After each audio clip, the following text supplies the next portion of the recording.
क्या हाल है आपका? जी अल्हम्दुलिल्लाह। आपके दोनों घुटनों को तब्दील हुए कितना अरसा हो गया? तकरीबन 1.5 मंथ हो गया जी 6 हफ्ते हो गए। और 6 कैसा आपको महसूस हो रहा है? अल्हम्दुलिल्लाह मैं बिल्कुल ठीक। अच्छा, और आपकी रिकवरी कैसी थी? अल्हम्दुलिल्लाह A1 बिल्कुल कोई पेन नहीं है, मैं आराम से चल सकता हूँ बैठ। अल्हम्दुलिल्लाह जी। और आपका एक्सपीरियंस कैसा रहा हमारे पेशेंट्स के लिए? आप क्या उनको? जी ये मैं तो कहूँगा कि अगर 100 क्या इससे ज़्यादा भी हो तो मैं दूंगा। अच्छा चलो जी, माशाल्लाह।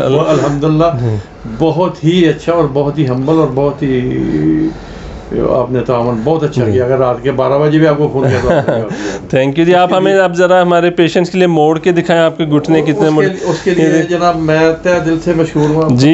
वेलकम जी। हमारे पेशेंट्स हमारे लिए सरमाया है।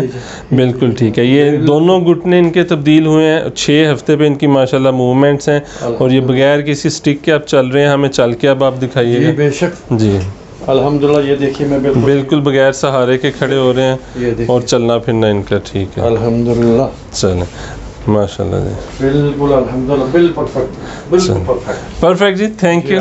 थैंक्स अ लॉट जी। Thank you sir. मैं तहे दिल से मशहूर